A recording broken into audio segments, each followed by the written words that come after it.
Ladies and gentlemen, esteemed guests, and our distinguished panelists, welcome to Guardianas, Women's Roles in Cultural Promotion and Heritage Preservation in Mexico and Indonesia. This special commemoration of International Women's Day is a collaboration of the Embassy of Mexico in Indonesia, Indonesian Hidden Heritage Creative Hub, and Museum Kebaharian Jakarta. My name is Avyunita Putri, and in the next hour, I will be accompanying you as your host and moderator. Before we start our main agenda of the day, I would like to welcome Mr. Alonso Martin Gomez Favila, Charge d'Affaires ad interim of the Embassy of Mexico in Indonesia, to give his inaugural remarks. Yes, hello, thank you, Avi. Good morning, everyone, and good evening in Mexico. I'm very happy to join to this special meeting marking today the Women's International Day. It is an honor to welcome you all to Guardianas, Women's Role in Cultural Promotion and Heritage Preservation in Mexico and Indonesia.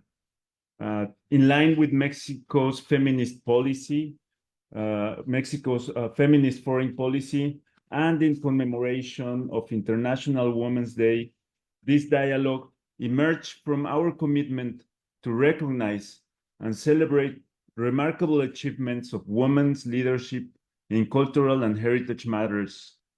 In 2020, Mexico embraced a transformative journey, joining the ranks of progressive states by becoming the first Latin American government to adopt a feminist foreign policy through the Secretariat of Foreign Relations. This policy, that I consider revolutionary, integrates a comprehensive gender perspective throughout our foreign agenda. With these principles, Mexico attempts to address and eradicate structural disparities, gender gaps, and foster a society that is more just and prosperous, and to provide well-being to our people. Today, we gather to honor the accomplishments of women who have contributed to shape the cultural landscape of Mexico and Indonesia. As we navigate through the intricacies of leadership roles, this conference aims to foster knowledge exchange and to provide a platform for sharing best practices and experiences. Our wish is to inspire and empower the next generation of women who actively contribute to the preservation of our heritage, its management, and promotion. Thank you for being part of this meaningful conversation. Together, let's celebrate the Guardianas, the guardians of culture and heritage. And I would like to personally congratulate all women participating in this forum for the Women's International Day. I think that you make the world go round, and you rock, you definitely rock. Congratulations. Thank you, sir, for your presence and kind remarks. In continuation, I am honored to give the floor to Nova Farida Lestari, Executive Director of Indonesian Hidden Heritage Creative Hub, to deliver her inaugural remarks. Ms. Nova, please. Good morning, everyone. Thank you for this wonderful opportunity. Good morning, Mr. Alonso. Good morning, Mbak Pio. Good morning, Ms. Rosana Calderon. And also, hello, nice to meet you. Good morning also for Ibu Marulina Dewi, Head of Cooperation of Guru Bikri Jakarta, and Ms. Hari from Museum Bahari Jakarta. I think this is a wonderful opportunity for all the women in the world to celebrate the International Women's Day, not only in Indonesia, albeit we have lots of amazing women in Indonesia who have worked very hard to preserve our culture and heritage. And we can see there are plenty of Indonesian women who preserve the heritage for all around Indonesia. And there are plenty of museums also that are led by women, for example, the Museum Bahari Jakarta. I think Indonesia has gone very progressive for women's rights, and that we can see there are plenty of women who are in charge in the leadership in terms of the heritage and cultural industry.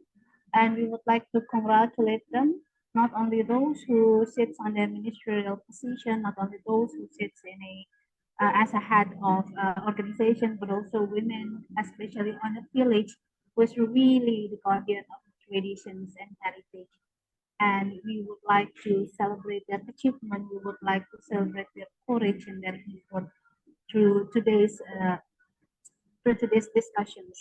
I hope that the sharing knowledge and the sharing story, the best practice that we would like to share today, could inspire many women to more in terms of the in terms of the development of the heritage and culture in Indonesia and as well as in Mexico.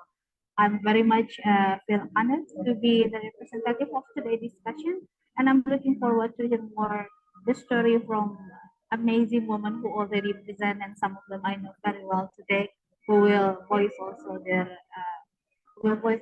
experience and their spirit to be the guardians of the culture and heritage. Thank you, Matthew. Thank you so much, Ms. Nova, for your words. It is also a great pleasure for us to have you here, also as our panelist of the day. Thank you so much. Now, let us begin to our main agenda of the day, panel of discussion.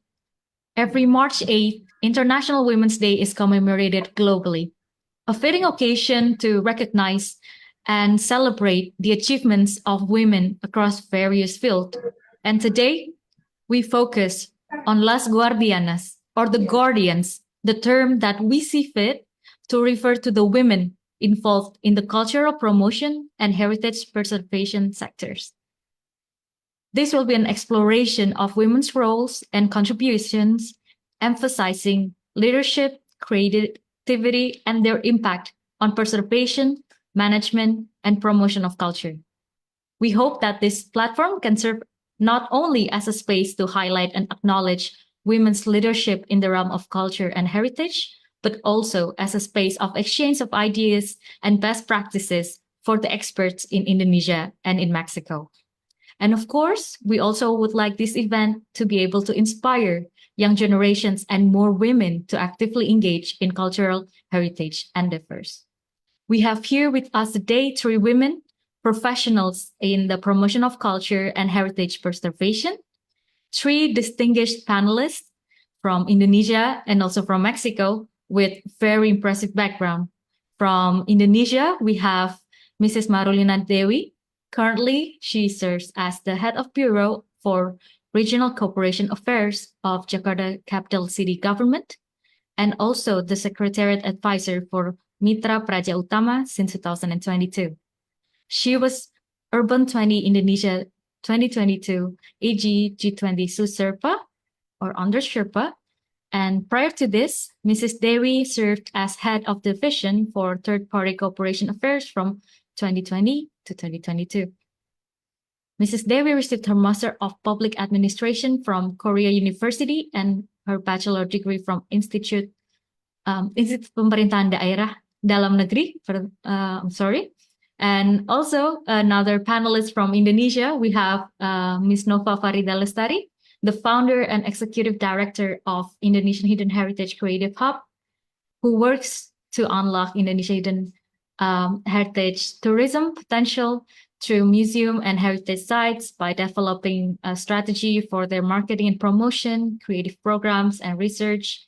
Mrs. Nova has taken part in various international programs, training, and courses, with the latest ones participating as speaker in the forums of International Council of Museums just last year and UNESCO in 2020.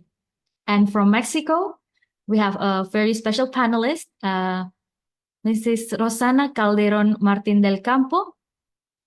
She is a distinguished professional in the field of cultural heritage with a background in restoration of movable assets and a master's in museology from National School of Conservation, Restoration, and Museography. Mrs. Calderon has been invited to deliver many courses in themes such as museum and cultural heritage by the U.S. Department of State, and in themes relating to preventive conservation and management of collection. She has also been involved in various international projects and exhibitions in Mexico, China, Italy, and receiving awards for her outstanding work. With this very remarkable background from our panelists, I cannot wait to hear more about them and their works. So now let us begin the first question of the panel. And for our participants, both in Zoom and in Facebook Live, should you have any question, you may give your question, write it down in the chat box or the comment section. Okay, so let us begin with the panelists. Dear panelists, to all of you, could you share more with us about your professional background and the current field or institution that you work in? Maybe give us a little bit more details on what you do, and maybe we can start with Mrs. Rosana Calderon. Are you ready to give us an insight of your work? Thank you. Thank you very much. I like to thank the Embassy of Mexico in Indonesia for the invitation to participate in this very important event. About my background and current field, I like to, if someone can support me with some images. Thank you. As you said before, I have a bachelor's degree in conservation and restoration of cultural mobile heritage and a master's degree in museology, both from the National School of Conservation, Restoration and Museography of the National Institute of Anthropology and History, and is this building that you are looking now. The next, please. Since 1994, I have worked at the National Institute of Anthropology and History, INA, what is a public organization dedicated to the research, conservation, protection, and dissemination of prehistoric, anthropological, archaeological, and historical cultural heritage of Mexico in accordance with our current national legislation. This institution is responsible for more than 110 historical monuments and 29,000 archaeological sites throughout the country. It is also in charge of 164 museums.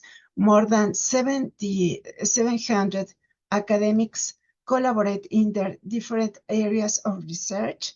That is complemented by the training of professionals in the higher schools linked to the Institute, the National School of Anthropology and History, the School of Anthropology and History of the Northern of Mexico, and the National School of Conservation is my school.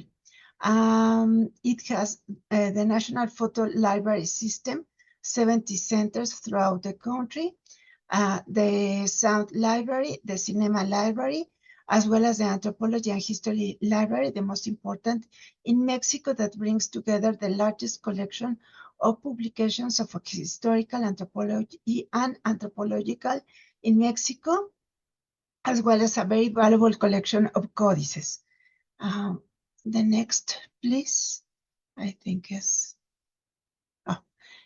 In this context, I was coordinated the restructuration project of the National Museum of History. This is the building that you are seeing in Alcázar stage with a work team of about 60 people. We restored and conservated around 5,000 historical objects, from bronze studs to 3 garages, including that of Emperor Maximilian of Habsburg in 1998 to 2000. I was invited you already said that, by the Department of State of the United States to a course related to museums. I was professor, the next, please, the next photo. I was professor of the subject of preventive conservation and collection management in the conservation bachelor's degree and museography specialty degree programs in the National School of Conservation. I think the photos are turn around, but it's okay. I have been the conservation responsible of several international exhibitions, like Pharaoh, the cult of the sun in ancient Egypt, medieval Spain and the legacy of the West, Isis and the Feathered Serpent, Codices of Mexico, memories and knowledge. The next, please.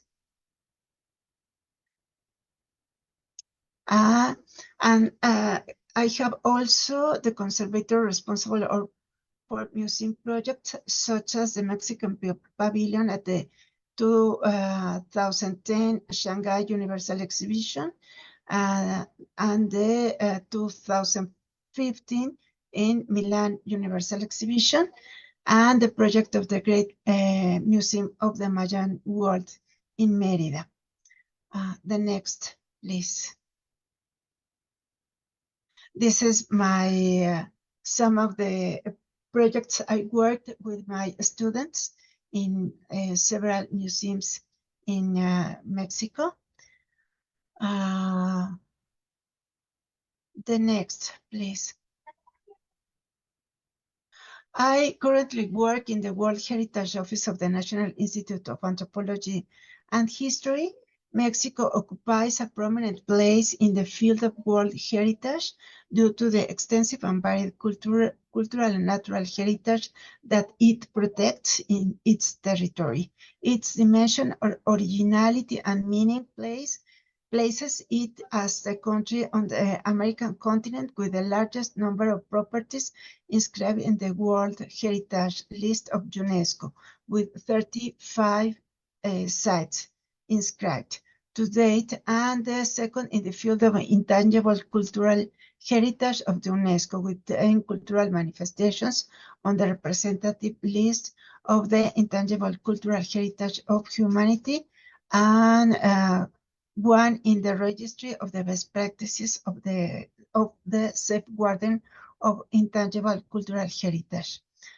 This is a great responsibility that this representative requires a constant creation of mechanisms for the protection, conservation, management, and knowledge of this heritage. The next, please. The importance of the existence this is intangible cultural manifestations of Mexico. The next. The importance of the existence of the World Heritage Office within the INA is undeniable, and is a very important task we have to deliver.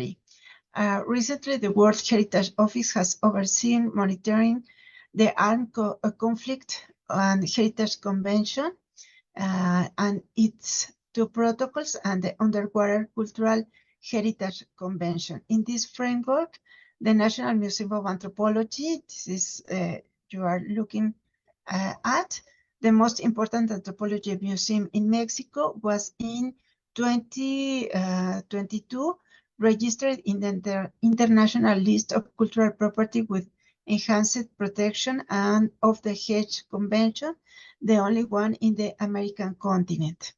Additionally, the next, please. Mexico has 3 best underwater cultural heritage practices recognized by UNESCO, which implies a great responsibility for its conservation, management, and dissemination. Thank you.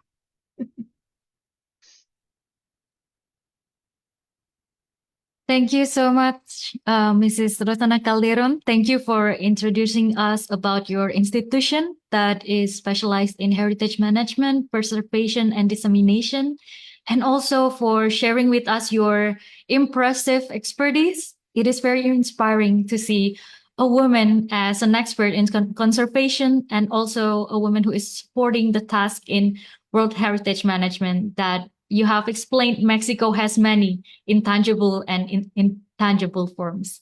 Now I would like to invite Mrs. Marulina Dewi to share us about the professional background and also the current field or institution that you work in. Mrs. Dewi? Yeah. Thank you, Afionita. Let me send greeting. Assalamualaikum warahmatullahi wabarakatuh. Salam, Om Swastiastu, Namo Buddhaya, Salam Kebajikan. Good morning from Jakarta. Mr. Alonso Martin Gomez Fahila, just the Affairs Embassy of Mexico. Ms. Nova Farida Lestari, Executive Director Indonesia Hidden Heritage Creative Hub, and Ms. Rosana Calderon, Restorer and Museologist Mexico. Saya juga melihat di sini, selamat pagi Bu Ati, Bu Misari, Pak Ismail, my colleagues from Culture Department of Jakarta, and colleagues and all participants, ladies and gentlemen. Good morning, everyone. Warm welcome from the City Hall of Jakarta. I'm here from City Hall from Jakarta. First and foremost, I would like to express my gratitude to the Embassy of Mexico in Jakarta for inviting me and initiating a discussion to celebrate the significant contribution of women in culture heritage sector. This includes effort to promote inclusivity of women in all fields. As you have already been informed, Afionita, I am currently serving as the head of Bureau for Cooperation of the Jakarta Capital City Government. Our bureau oversees the coordination, promotion, and development of cooperation initiative and project between regional and international partners. This includes culture promotion, exchanging, and heritage preservation. Some example of our program, Jakarta has 15 museums per August 2023. We cooperate with partners to do collaboration in exhibition, capacity building programs, and collection lending to other museums. The last one was lending a painting to the National Museum of Singapore from 23rd November 2023 to the March 2024. We also aim to find partners for heritage preservation, which can include historical building and traditional arts. Another routine program is promoting Indonesia and Jakarta in various international events. We conduct these programs in partnership with Indonesian and foreign embassies. So essentially, my job is to ensure that all these aspects function seamlessly. Thank you, Afionita. Thank you, Mrs. Dewi. Also, thank you for sharing with us about your line of work, which is also very related to today's theme in the coordination, development, and promotion. Also, cultural exchanges and heritage preservation. It is very interesting to know that Jakarta is actively promoting their culture and also preserving their heritage. Next, I would like to invite Ms. Nova from Indonesia Hidden Heritage to share more about their professional work and the current field or institution that she works in. Ms. Nova, you may start your answer. Okay, thank you. Thank you for giving me this opportunity. Thank you for this occasion to share the work we have been doing for the last 4 years. So Indonesia Hidden Heritage Creative Hub established on 2018. We started as a community and then we turned into consultants in museums and heritage. I myself, my background is not from history, not from museology, not from archaeology, but I study in law actually in university in Indonesia back then in 2000. But my passion is always about culture, heritage, tourism, traveling. So I've been working in various embassies for the last 15 years. My last work is with British Embassy Jakarta since 2000.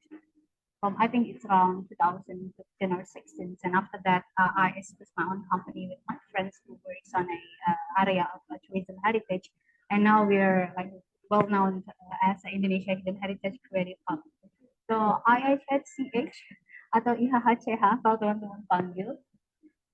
We are working very much close with museums because we believe that museum is a guardians of the national identity of a country, where you can learn a lot about heritage, tourism, and also about the future. It's not only about the past, it's not only about the current situation, but also you can learn about how the future can be from the history that is displayed in the museum. So we work very close with several cultural office like Jakarta Cultural Office and as well as the Palembang Cultural Office, and we work closely also with Museum Bahari Jakarta and City Museum Palembang. Why these two museums? Because one is talking about the maritime culture, which is very much in line part of Indonesia as an identity, Indonesian identity, and the second one, Palembang, is one of the actual Palembang is the oldest city in Indonesia. That that makes Palembang hold special position, which contain lots of Indonesia history on one city only. So IHH launched, we have lots of collaborations with not only museums, but also with embassy, with community, university, and also with media. We would like to bring closer heritage tradition museums to the public. So most of our work involved in promotion, marketing, and also research. And we have a very huge commitment to fostering creativity and innovations in museums. So we have plenty program for the last 2000 for last year only. Let me see my notes on that. So we have 21 museum program. We have one habitat search program, 3 international program. We have 126 partnership initiative. We have an annual conference called Indonesia Young Museum Professional Forum, which also collaborate with lots of ministry and other organizations. We also develop cultural tool, and we do the research for producing a book, a series of book called Cerita Kota, which explains about the history, the people, and as well as the heritage of the city. So we've done pretty much things in the last few years, and we hope that we can foster more collaborations in the future with various key actors so that we can bring Indonesia tradition, heritage, and culture into the global scale. And one of our big expectation is to bring Indonesian museums into a global standard, which is guided by the International Council of Museums. And I would like to congratulate for Indonesia Council of Museums, which is ICOM Indonesia, which already reached the place this year. Very much hard work for everyone who's involved in this area. So once again, congratulations. And I would like to thank you also to the JKI Jakarta, obviously, which always given us a very warm and supporting us in every collaboration that we made within the last 2 years. So we hope that IHCH can have more programs together with not only with Jakarta but also with international. And as for this year, we have a few programs, and one of the programs that we're launching is the Museum Researcher Network, which aim to meet the museum researchers and also the researchers from other industry, where we collaborate with the Research and Innovation, National Research and Innovation Agency, or well known as RIT. So I think that's for the opening of today, and we can have more talk after this. Thank you, Matthew. Thank you, Mbak Nova. It's very interesting to hear that you are actually a law bachelor degree holder turns promoter of culture through passion. And also, it's very interesting to know that Indonesian heritage was coming from a community that later on turns into a consultant. And I think we can all say that we all share your belief in the importance of promoting museum and heritage. Thank you so much for your work. And now I would like to move on to the next question. Maybe I would like to first ask Mrs. Dewi, since she is holding a leadership position in her work, and we would like to know how does being a woman affect your experience in the field? Have you encountered any advantages, challenges, or opportunities throughout your professional trajectory? Maybe you would like to share that with us. That's an interesting question, Afionita. Many of you or us may assume that career mobility in the public sector may be difficult for women. However, over the last decade, the Jakarta provincial government has been working very hard to be more inclusive, including providing equal opportunities for women to attain leadership roles. While there is still work to be done to ensure equal access, we are actively working towards that goal. Currently, in the Jakarta capital city government, women has equal access to opportunities and resources. Per 2024, the number of civil servants in Jakarta are around 60,000 employees, and around 58% of that number are women. So more than half of employees are women in the civil servant of Jakarta.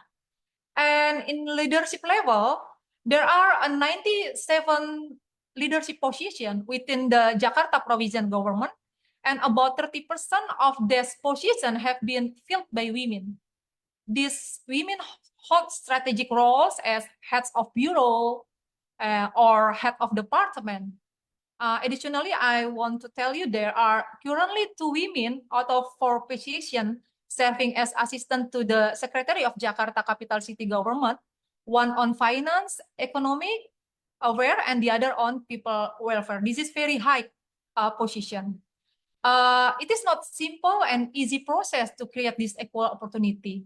A lot of work have been done in the past and still need to be done in the future to support women to have equal opportunity in leadership roles.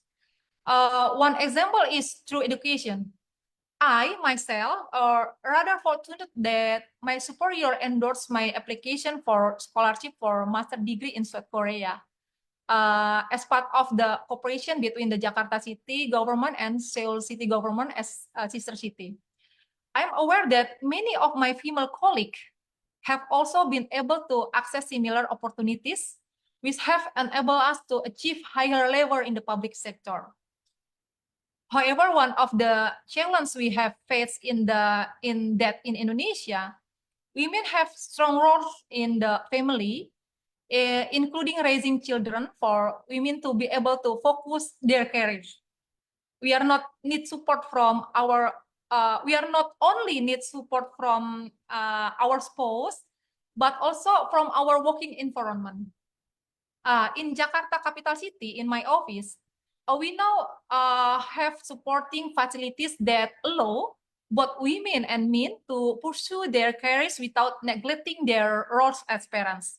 We have childcare facilities where parents can bring their toddlers during working hours. And additionally, we have breastfeeding facility that mothers can access during their working hours. We believe these workplace facilities can enhance women's access to advancing their careers. Mothers can bring their children to work, enabling them to work peacefully, and father can also bring their children, allowing their wives to work without distraction. Afionita, in my opinion, I believe that there are many advantages to having women in leadership role. From what I've seen in my own provisional environment and my experience, women are able to work with detail-oriented, adapt at multitasking, and infusing care into their work. It's truly remarkable to witness how these qualities enhance not only productivity, but also the overall atmosphere within the workplace. I firmly believe that diverse experience and viewpoints not only foster innovation, but also enrich decision-making processes. When an organization embraces gender diversity, it can access a broader range of idea and perspective. That's all that I can inform you.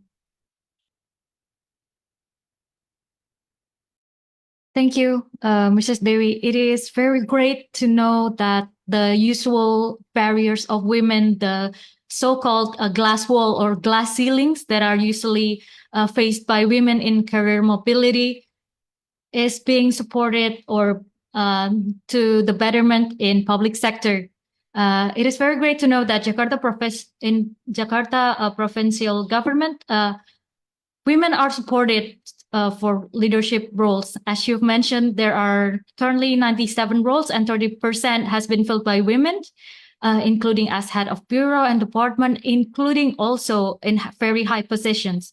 It is very interesting to know that there are support and effort from the government in the public sector, not only to include women in the sector, but also to improve and advance their professional life, providing support and other facilities to women. And also, it is very enlightening to hear your perspective on the advantage of having women in the sector with the qualities of being detail-oriented, multitasking, which influences the productivity and quality and also enriching the sector. Now, I would like to hear the view from Mrs. Rosana Calderon.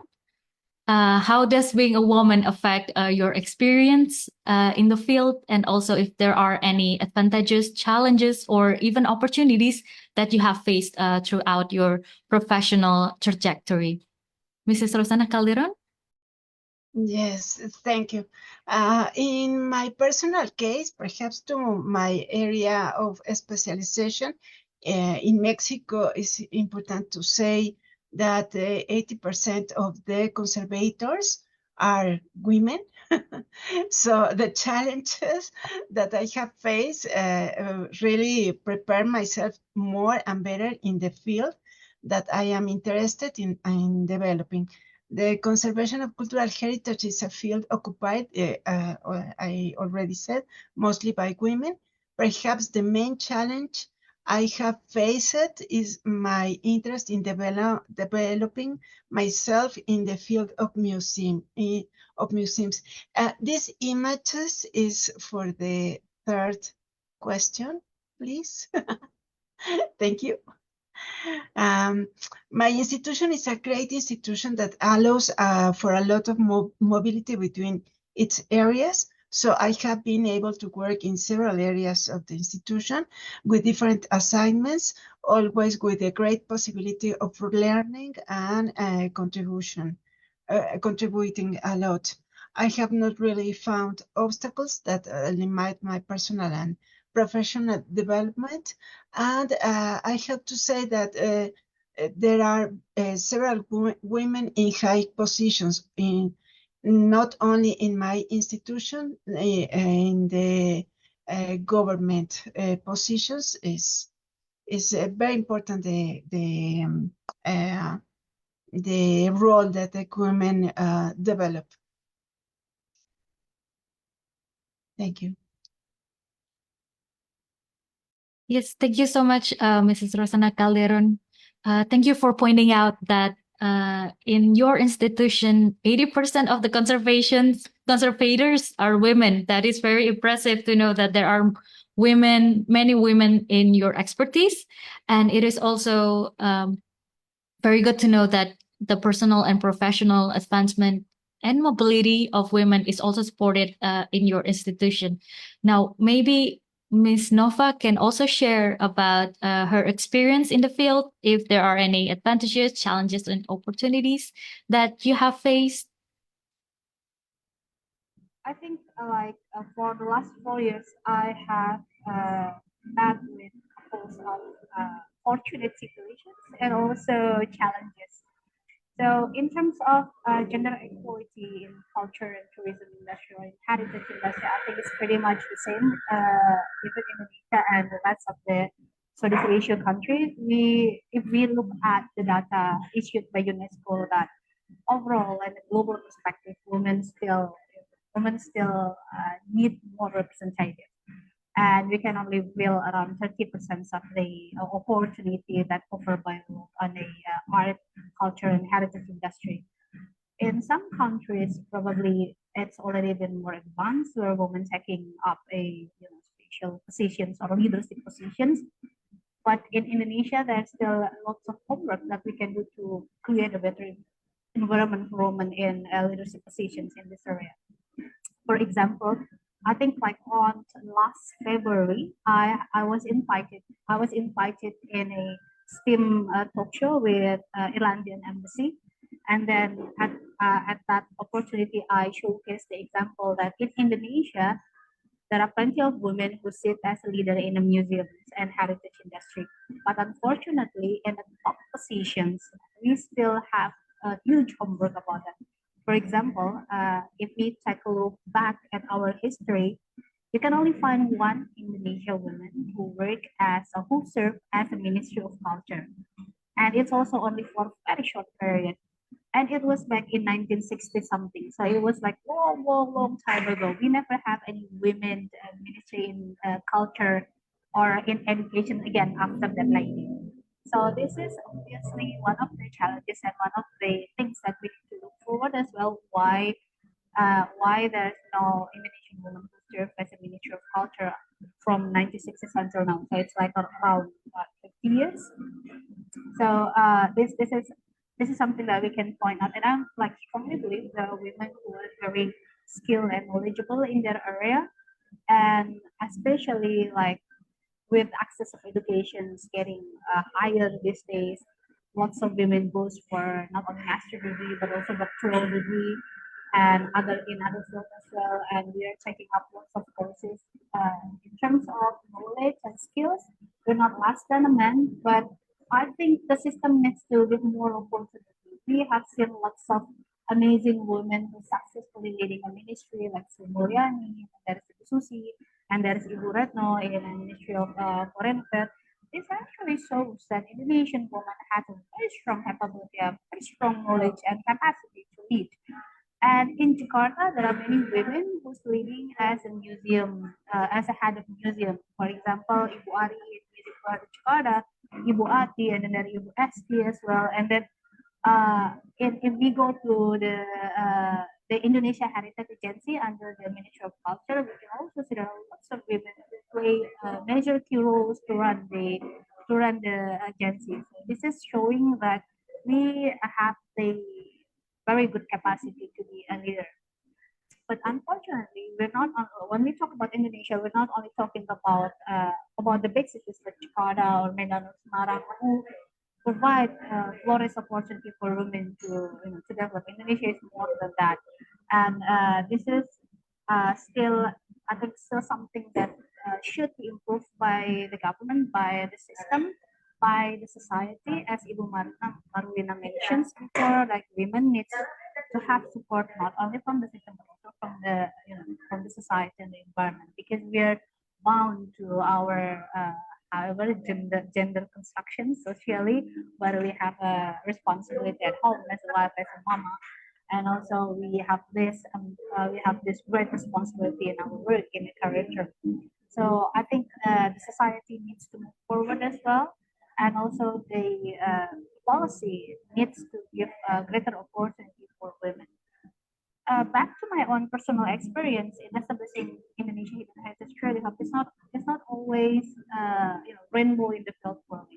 There's also lots of challenges, things that probably can be achieved by my male counterpart within 2 years. I need to establish it for double work. So women needs to work double, women needs to work harder to be where they are now. Because like most of the time there is also this stigma that if women take on something they're not serious, or they just having fun and play around compared to their male counterpart. So we need to show a very very strong evidence that we're doing a great thing.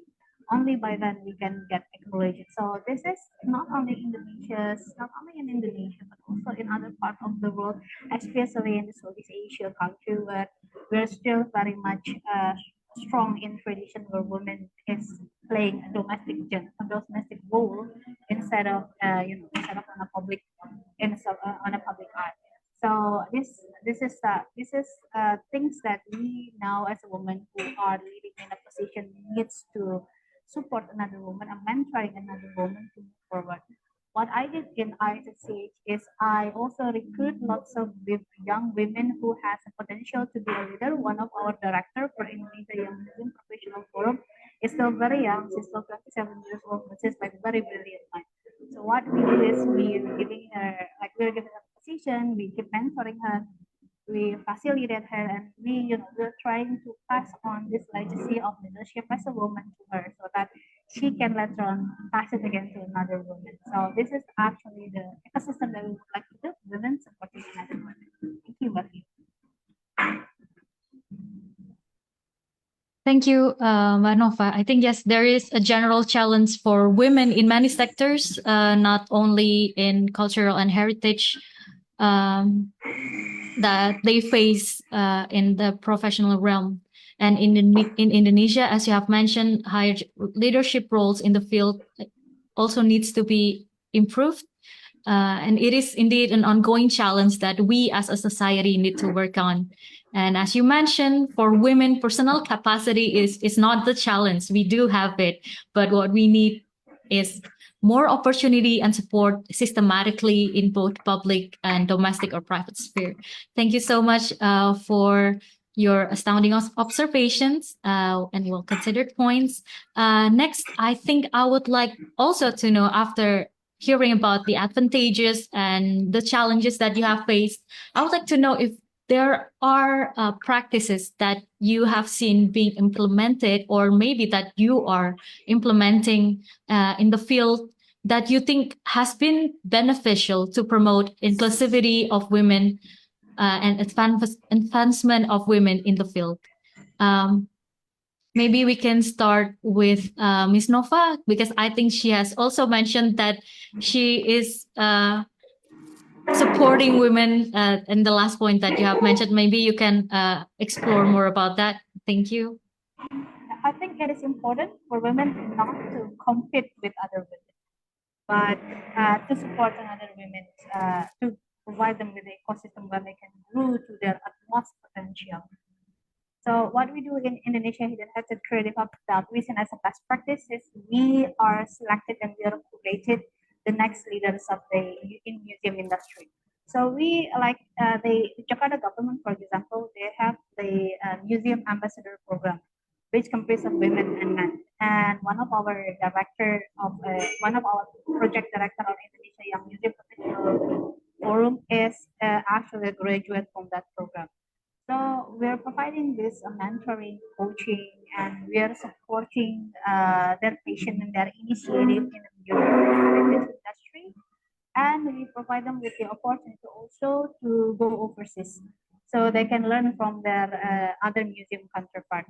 We're very much active in ICOM conference, ICMM. Indonesia Hidden Heritage Creative Hub is the only organization in Asia which become an affiliate member of International Congress of Maritime Museum. So we are trying to reach out lots of international organizations that can give us best practice, best opportunity, which we will also use this opportunity come from our international counterpart to our to the the young leader that we are mentoring, so that they can join with the event, they can learn from other women counterparts in the international forum, so that this transfer of knowledge becomes a very important agenda for us, and we would like to prepare the next leadership as much as we can, because I would like to see in the next 5 years, the UNESCO report said it's already elevated, no longer 30% anymore for women in the steel industry. But who knows? By this program, we can contribute at least another 1% or 2% opportunity, or by this system, we can inspire others so that together we can reach the 50%, forum for women actively participating in arts and heritage and tourism. That's what my expectation. And I have seen lots of women organizations who also do the same thing, where they do this mentoring, coaching in their respective fields. And I would like to give them my highest appreciation, because this is what we need to do. instead of competing and then judging and then backbiting. We can do something that is more productive to prepare them to be a future leaders. Thank you. Thank you, Mbak Nova.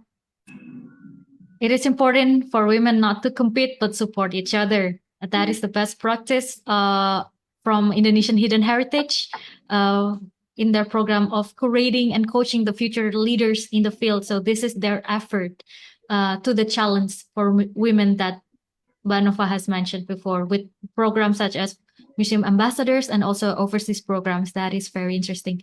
Now, I would like to ask the same question to Mrs. Dewi. The practices that you have seen being implemented or that you are implementing yourself that you think has been beneficial to promote inclusivity and advancement of women in the field.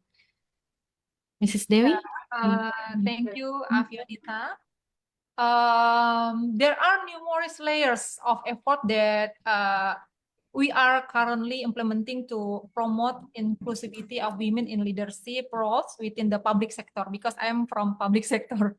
For me, as head of Cooperation Bureau, my aim to place the best person for the job regardless of the gender. Put the person based on best competency, not because the gender issue. As mentioned earlier, ensuring equal access to education is crucial for promoting gender equity in the workplace. As a head of the Cooperation Bureau, I established many cooperation with sister cities and also international universities to create more scholarship opportunities for civil servant of Jakarta. It's not only for bachelor level, but also master degree and short course. One of example of what we have been implementing is our short course scholarship program is with Rotterdam. Through this initiative, we send our top employees to learn about flood management in Rotterdam for around 2 months. Our selection process only takes into account their competency, not because the genders. Until today, we have around 100 alumni from this program, and with about 50% of them are women. In broader context, Jakarta government has also striving to create inclusive public facilities. For example, we have collaboration with Transjakarta and MRT in providing special designed areas for providing for elderly, pregnant women, or disabled individual, as well as spaces for women to sit to avoid harassments in public area.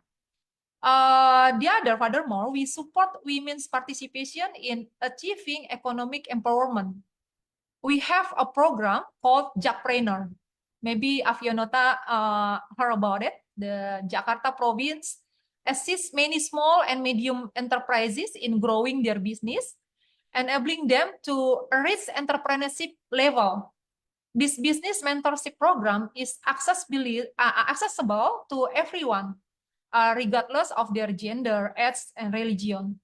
Currently, out of 375,877 participants in Jakpreneur, about almost 70% are women in that Jakpreneur member.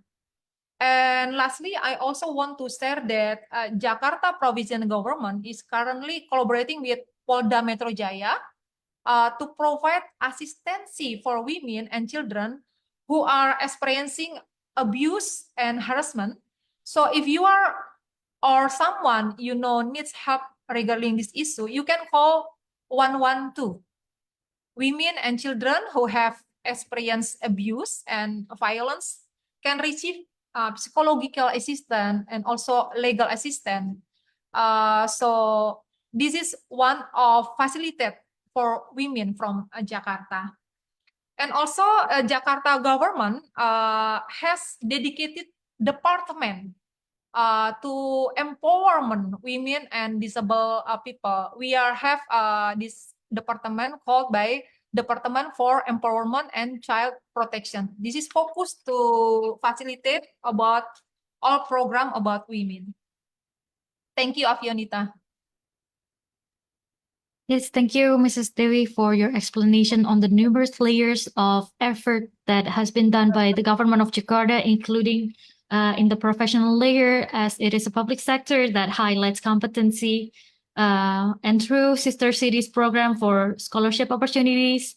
As you have mentioned, for example, with Rotterdam, women has also been benefited by this initiative.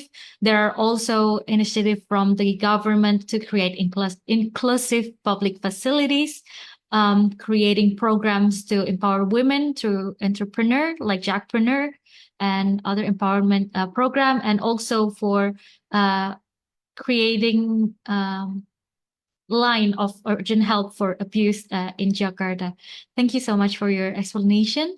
And now I think I would like to hear the view from Mrs. Rosana Calderon regarding the practices that you have seen being implemented or that you're implementing yourself that you think has been beneficial to promote inclusivity and advancement of women in your field. Mrs. Rosana Calderon? Yes, about this matter, the recognition of the capabilities and experiences of the woman in the different fields of work of my institution is very important. It is true that although there are no obstacles of the development of women in my institution, there is little visibility of their contributions. In that sense, it's important to recognize and support each other's. If you can share my last two images, thank you. In the World Heritage Office of just for International Women's Day, an exercise was carried out in which the importance of the woman in the work of our area was made visible, simply comparing how many of us women there are and how many there would be without women. It was something very simple, but very meaningful. This is my colleagues in the Office of World Heritage. And in the next photo, please, you can see if we women don't be there. No? This exercise was be public in the social media of our institution and our office, and was very, very interesting, the reactions. Thank you. Thank you so much. So one of the effort is the issue in the importance of recognition of capability and professionalism, visibility of women in the office. And it is interesting to see that there are exercises implemented at your institution regarding this. Let us now move on to the last question of the panel. I would like to know if any of our panelists have any message that they would like to convey in this commemoration of International Women's Day. Maybe we can start with Mrs. Dewi. Thank you. For me, I personally believe that inclusion is a necessity. It requires sustained effort, collective action, and a commitment to addressing systemic barriers and injustice. In this International Women's Days, is indeed a day to think about how each of us can make a difference in the years to come, and to promote women's full and equal participation and leadership in all sectors. Let us be thankful for every achievement that has been made to inspire others to understand and value women's inclusion. We must be proud because we are now forging a better world. However, there are still a lot of work need to be done. We need to work together hand in hand to achieve gender equity and a better world for us and our future generation. Thank you for me. Thank you, Mrs. Dewi. Mrs. Rosana Calderon, do you have any message you'd like to convey in this commemoration of International Women's Day? Yes, thank you. All the women at my institution, being an anthropological institution, have achieved a high level of progress, and at the bachelor's, master's, and doctoral levels in Mexico, as possible in other countries. The gender gap continues to be very important, especially their incorporation into science has not been easy. According to UNESCO figures worldwide, it is estimated that although women represent 33% of all researchers, only 12% of members of academies are women. Women's work continues to be underrepresented and in specialized magazines, and they are considered for senior positions. On this International Day, as stated by Mrs. Audrey Azoulay, Director General of UNESCO, society as a whole must unite in support and appreciation of the women and girls who are breaking the glass ceiling, embarking on scientific careers, and moving the world forward through their research. Thank you. Thank you. Now, Ms. Nova, Mbak Nova from Indonesia Hidden Heritage, do you have any message to convey in this commemoration of International Women's Day? Yeah, I would like to put a strong campaign on women supporting women. We need to be, helping each other and inspire each other. And that education is very important to reach the level of inclusivity that we want and leadership that we would like to see in women. So I hope that in the future, like in the near future, the government puts more program and agenda on education for women as well, and then creating a better space for women to express their innovations and creativity.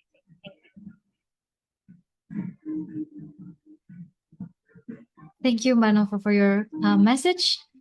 Now, since we have finished with the panel of discussion, I would like to invite the participants both in Zoom and in Facebook Live to join us in the question and answer session. This is your opportunity to engage with our esteemed panelists and seek clarification or share your thoughts maybe. For our participants in Zoom, you are welcome to type in your question or comments in the chat box. And also for our viewers in Facebook Live, you are also welcome to ask questions in the Facebook Live comment section. I think we still have time to discuss maybe one or two questions from the public. Should you have something to say or ask to our panelists, we encourage you to do so.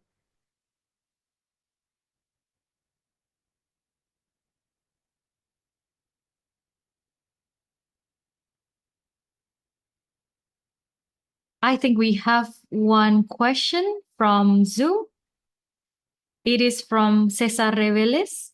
The question is, around the world, International Women's Day is a day for reflection and public demonstrations. How is it commemorated in Indonesia? Maybe Mbak Nova can share with us how International Women's Day is usually commemorated in Indonesia.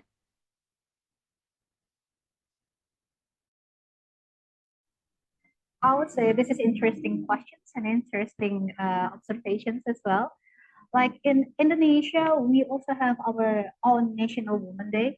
So from my observations, instead of the International Women Day, we have more program and we have more celebrations on the National Women's Day. And where in our National Women's Day, we usually advocate and educate the education for women. So access for education, it's still a huge issue for women. And then the second is the opportunity for women to be in a leadership, means like access to a leadership as well. So this two agenda is very much strong voice in the National Women's Day. So I think regardless whether it is an International Women's Day or in a National Women's Day, the most discussed topic and issues are the access for education, access for the opportunity in terms of leaderships and economic developments, And the truth, unfortunately, this is still like uncomfortable situation, and but people still think about the domestic violence as well as about the public violence that women face day to day. So these three topics are still on the top positions when we're having discussions about how we can support women. But I've seen lots of efforts also that has been implemented by Indonesian's government, and also obviously Indonesian public and society is now more open about the women positions and the women roles in the public eye. So that's I think what I see in the at least in the last few years when we talk about women. So those three top things are still on the agenda. Thank you, Babu. Thank you so much, Mbak Nova. Maybe there are more questions from the participants. I think we still have time for one more question.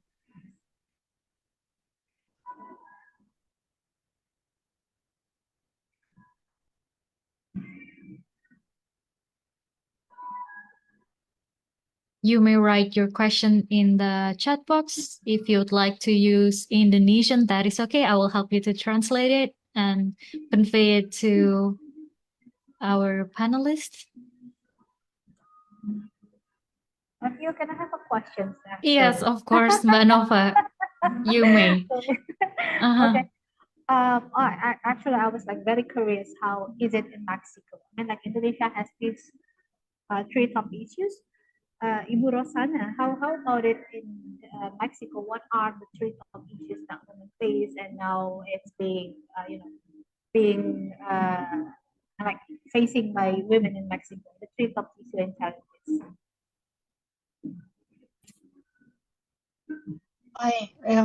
I'm so sorry. I only hear the half of the question. Excuse me. Maybe Mbak Nova, could you repeat the question? Or if I may recap the questions, you have asked about the challenges that women faced in Mexico. Is that correct? Yeah, the three top challenges that women face in Mexico. And how do you deal with that? The top three challenges Yes. that women faced in Mexico, and how is being faced by the women there?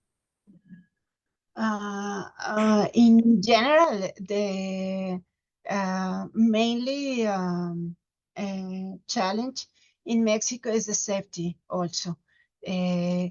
Not only domestic violence, not only, but also the violence in the streets. There are some cases of I don't know how to say it. The abduction of girls. And in these days, the manifestations, the rallies about the Women's Day are focused specifically in this matter. This is a problem not solved already, and I think is the most important challenge we face in Mexico.